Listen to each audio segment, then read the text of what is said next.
क्या सत्ता के लिए संभाजी ने की थी अपने पिता शिवाजी से गद्दारी? मुगलों की सेना में कब और क्यों शामिल हुए थे संभाजी? संभाजी ने क्यों की थी अपनी ही मां की हत्या?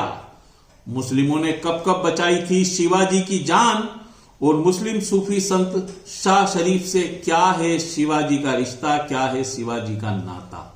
बताऊंगा और भी बहुत कुछ। इस वीडियो में अंत तक मेरे साथ बने रहिए। बात अच्छी लगे तो वीडियो को लाइक कीजिए, शेयर कीजिए और इस चैनल को सब्सक्राइब कीजिए।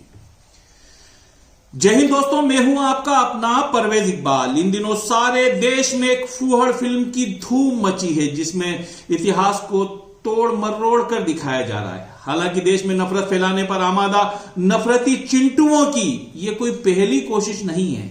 इससे पहले भी फिल्मों के जरिए झूठ और नफरत फैलाने की कोशिशें की जा चुकी हैं।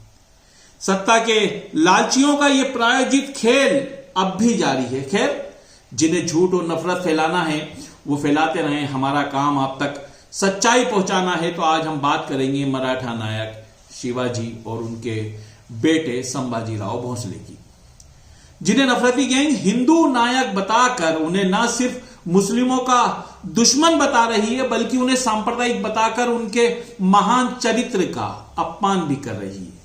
इतिहास के तथ्यों को गलत तरीके से बताया जा रहा है या फिर आधा अधूरा सच दिखाकर राजनीतिक फायदे के लिए नफरत का एक खेल खेला जा रहा है। तो सबसे पहले बात शिवाजी की। शिवाजी का जन्म 19 फरवरी 1630 को पूना के शिवनेरी किले में हुआ था। उनका असली नाम शिवाजीराव भोंसले था। आज भले ही राजनीतिक फायदे के लिए शिवाजी को सांप्रदायिक बताया जा रहा हो, लेकिन शिवाजी के परिवार का मुस्लिम समाज से अटूट रिश्ता था और इस रिश्ते की जड़ें इतनी गहरी थी कि शिवाजी के पिताजी का नाम एक मुस्लिम सूफी संत के नाम पर रखा गया था। दरअसल शिवाजी के दादा मालूजीराव भोंसले अहमदनगर के निजाम शाह दरबार में बेहद सम्मानित और भरोसेमंद अफसर समझे जाते थे, जिनकी समाधि आज भी एलोरा में पूरी तरह इस्लामी तरीके से ही बनी हुई है। मालूजीराव मुस्लिम सूफी संत शाह शरीफ को न सिर्फ अपना गुरु मानते थे बल्कि उनका इतना सम्मान भी करते थे कि उन्होंने अपने दोनों पुत्रों का नाम उन्हीं के नाम पर शाहजी और शरीफ जी रखा था। शिवाजी उनके बड़े पुत्र शाहजी के ही बेटे थे। शिवाजी के बचपन से ही कई मुस्लिम दोस्त थे जो अंतिम समय तक उनके भरोसेमंद साथी बने रहे और कई जंगों में उनके साथ जो है भागीदारी की। यहां तक कि जब शिवाजी ने मराठा साम्राज्य की स्थापना की तो उनकी सेना में 60,000 मुस्लिम योद्धा थे। ये उनकी सेना का 1/3 हिस्सा था। शिवाजी के नौसेना के बेड़े की कमान पूरी तरह मुस्लिमों के हाथ में थी। इसका नेतृत्व मुस्लिम सेनापति सिद्दी संभल खान और दौलत खान संभाला करते थे। शिवाजी के तोपखाने की कमान इब्राहिम खान के हाथों में थी तो शिवाजी के गुप्तचर विभाग के प्रमुख मौलाना हैदर काजी हुआ करते थे। शिवाजी के घुड़सवार दस्ते की कमान शमा खान के हाथों में थी। इसके अलावा दाऊद खान, रुस्तम जमा, कासम खान जैसे और भी कई मुस्लिम योद्धा हुए हैं जो शिवाजी के भरोसेमंद लोगों की लिस्ट में थे और उन्होंने शिवाजी की सेना में कई प्रमुख पदों पर अपनी जिम्मेदारियों को अंजाम दिया। शिवाजी और मुस्लिम समाज के बीच विश्वास की डोर कितनी मजबूत थी इसका अंदाजा आप इसी बात से लगा सकते हैं कि मुस्लिम योद्धाओं ने 2 बार अपनी जान पर खेलकर शिवाजी की जान बचाई। एक बार शिवाजी को जब मुगल बादशाह औरंगजेब ने गिरफ्तार कर किले में कैद कर दिया तो मुस्लिम मदारी मेहतर ने अपनी जान पर खेलकर शिवाजी को वहां से फरार होने में मदद की। इसी तरह एक बार जब शिवाजी के दुश्मन अफजल खान ने उन्हें सुलह के बहाने बुलाकर जान से मारने की साजिश रची तो मुस्लिम सरदार रुस्तम जमा ने न सिर्फ शिवाजी को इस साजिश से आगाह किया बल्कि उनकी जान भी बचाई। यहां यह बताना बहुत जरूरी है कि अफजल खान के साथ मिलकर शिवाजी के कत्ल की साजिश रचने वाले खुद हिंदू सरदार थे जिनका नाम कृष्णमूर्ति कुलकर्णी था। यानी शिवाजी की जान लेने की कोशिश करने वाला सरदार हिंदू और शिवाजी की जान बचाने वाला सरदार मुस्लिम। तो फिर भला किस आधार पर यह नफरती गैंग शिवाजी को मुस्लिम विरोधी बताती है या मुसलमानों को शिवाजी का विरोधी बताती है? एक इतिहासकार है मनु एस पिल्लई। वो अपनी किताब rebel sultans the Deccan from the Khilji to Shivaji में मुस्लिम सरदारों से शिवाजी के मधुर रिश्तों पर काफी कुछ लिख चुके हैं। और ऐसा नहीं है कि शिवाजी ने सिर्फ मुस्लिम राजाओं से ही जंग लड़ी है। इतिहास बताता है कि शिवाजी ने कई हिंदू राजाओं के खिलाफ भी युद्ध किए हैं।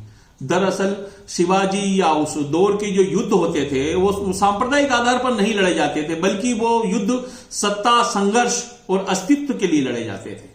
अब देखिए ना, जहां एक तरफ शिवाजी के सेना में 1/3 मुस्लिम थे और उनके तमाम सेनापति मुस्लिम थे, वहीं दूसरी तरफ मुगल सम्राट औरंगजेब की सेना का नेतृत्व राजपूत राजा जय सिंह किया करते थे। यही हाल महाराणा प्रताप का भी था। महाराणा प्रताप के सेनापति हाकिम खां सूरी थे, तो अकबर की मुगल सेना की कमान जो है राजपूत राजा मान सिंह के हाथों में थी।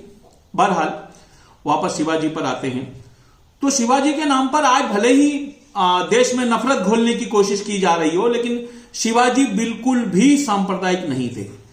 शिवाजी मुस्लिम सूफी संत याकूत बाबा को अपने गुरु जैसा दर्जा देते थे। शिवाजी के राज में मुस्लिम समाज के फैसलों के लिए काजियों तक की नियुक्ति की जाती थी। एक बार शिवाजी के राज में गुजरात के एक चर्च पर कट्टरपंथियों ने हमला कर दिया। जब शिवाजी को इस चर्च पर हमले की जानकारी मिली तो उन्होंने चर्च के पादरी फादर एम्ब्रोस से न सिर्फ खुद माफी मांगी, बल्कि उन्हें जीवन भर पेंशन देने का आदेश भी दिया। अब बात करते हैं शिवाजी के पुत्र संभाजी की, जिनके नाम पर फिल्म बनाकर इन दिनों नफरत फैलाने की कोशिश की जा रही है। तो आपको बता दूं कि शिवाजी ने 8 शादियां की थी, जिससे उनके 2 बेटे और 1 बेटी थी। संभाजी राव शिवाजी के बड़े बेटे थे, जो उनकी पहली बीवी साईबाई निम्बोलकर से पैदा हुए थे। शिवाजी के दूसरे बेटे का नाम राजा राम था, जो शिवाजी की पटरानी सोयराबाई मोहिते से पैदा हुए थे। राजा राव संभाजी राव से उम्र में काफी छोटे थे। यहां एक बात और महत्वपूर्ण आपको बताना चाहूंगा कि सोयराबाई मोहिते शिवाजी के पिता शाहजी की सेना में भरोसेमंद सरदार रहे धाराजी मोहिते और संभाजी राव मोहिते के परिवार से संबंधित थी। इसलिए चूंकि पुराने मराठा सरदार भी उनको सब जानते थे और इतने सम्मानित परिवार से थी, तो शिवाजी के राजपाट में उनका काफी हस्तक्षेप हुआ करता था। शिवाजी के फैसलों में उनका प्रभाव देखने को मिलता था और इसी वजह से संभाजी न सिर्फ अपने सौतेली मां से, बल्कि शिवाजी के कई मराठा सरदारों से भी मतभेद रखते थे। यहां तक कि कुछ इतिहासकारों की किताबों में उत्तराधिकार को लेकर संभाजी राव के अपने पिता शिवाजी से भी मतभेद की बातें कही गई हैं। एक मराठा दैनिक के संपादक थे गिरीश कुबेर, उनकी एक विवादित किताब भी आई थी, Renaissance state the unwritten story of the making of Maharashtra. तो उसमें उन्होंने दावा किया था कि संभाजी ने उत्तराधिकार को लेकर, राजपाट को लेकर न सिर्फ अपने भाई पर हमला किया था, बल्कि अपनी सौतेली मां सोयरा भी और उनके कई जो है वफादार सरदार थे, उनकी हत्याएं भी की थी। मराठा इतिहासकार है एक और वीके रजवाड़े, उनकी एक किताब है शिव दिग्विजय, उसमें तो उन्होंने संभाजी और मराठा सरदारों के बीच गहरे मतभेद की बात तो कही ही है। वहीं देवदत्त द्वारा एक देवदत्त कवि हुए थे, उनकी संभाजी पर उन्होंने काव्य शैली में किताब लिखी थी जिसका नाम था अनुपुराण। तो उस अनुपुराण में उन्होंने संभाजी और शिवाजी के बीच भी राजपाट और उत्तराधिकारी को लेकर गहरे मतभेदों का जिक्र किया है। कई बार अपने विद्रोही रवैये और कई बार अपनी हरकतों से उन्होंने शिवाजी को आहत किया। यहां तक कि संभाजी के रवैये और उनकी कई गलत आदतों से तंग आकर शिवाजी ने संभाजी को 1678 में सतारा के पन्हाला किले में कैद तक करवा दिया था, जहां 1 साल कैद रहने के बाद संभाजी किसी तरह अपनी पत्नी को लेकर फरार हो गए। और जैसे ही संभाजी शिवाजी की कैद से निकले तो वो सीधे जाकर मुगल सेनापति दिलेर खान से मिल गए। 1 साल संभाजी ने मुगल सेनापति दिलेर खान के साथ मिलकर मराठा साम्राज्य और कई हिंदू सरदारों के खिलाफ जंग लड़ी, लेकिन 1679 में 1 साल बाद वो वापस शिवाजी के पास गए, अपने किए की माफी मांगी। इस मामले में मराठा इतिहासकार वाईजे भावे की किताब है from the death of Shivaji to the death of Aurangzeb. उसमें भावे लिखते हैं कि वापसी के बाद शिवाजी के पास जब संभाजी आए तो उनके मुगल सम्राट से मिल जाने के कारण कई मराठा सरदारों ने जो है इस बात का विरोध किया, लेकिन शिवाजी के चूंकि पुत्र थे तो शिवाजी ने उनको वापस एक्सेप्ट कर लिया। लेकिन जब उनको उत्तराधिकारी बनाने की बात आई तो मराठा सरदारों ने इस बात का घोर विरोध किया, जिसके चलते संभाजी राव को कर्नाटक की कमान सौंप दी गई और छोटे बेटे राजा राम का राज्याभिषेक कर दिया गया। हालांकि राजा राम के राज तिलक के कुछ ही दिन बाद शिवाजी की मृत्यु हो गई। कुछ इतिहासकारों का मानना है कि शिवाजी को जहर दिया गया था। ये काम किसका था ये कहा नहीं जा सकता, लेकिन शिवाजी के मरते ही संभाजी ने अपने भाई राजा राम के मराठा साम्राज्य पर हमला कर दिया, उनका राजपाट छीन लिया और अपनी सौतेली मां सोयरा भी और उनके जितने भी विश्वास पात्र मराठा सरदार थे सबको कैद खाने में डलवा दिया। बाद में सभी पर संभाजी के विरुद्ध षड्यंत्र का आरोप लगा और उन्हें इसी जुर्म में मृत्युदंड की सजा दे दी गई। तो ये थी शिवाजी राव और संभाजी राव की असली कहानी। सत्ता के लालची नफरती लोग कहानी को, इतिहास को तोड़ मरोड़ कर इस मुल्क में नफरत का जहर घोलना चाहते हैं। ऐसे ही और भी जो लोग हैं उनकी कोशिश को नाकाम करने के लिए ये जरूरी है कि अगर सच आप तक पहुंचे तो सच आप और लोगों तक पहुंचाएं। अगर आपको मेरी बात सही लगी हो तो इसको लाइक कीजिए, शेयर कीजिए, चैनल को सब्सक्राइब कीजिए और अब मुझे यानी कि परवेज इकबाल को दीजिए इजाजत। फिर मिलेंगे किसी नए मुद्दे के साथ। जय हिंद।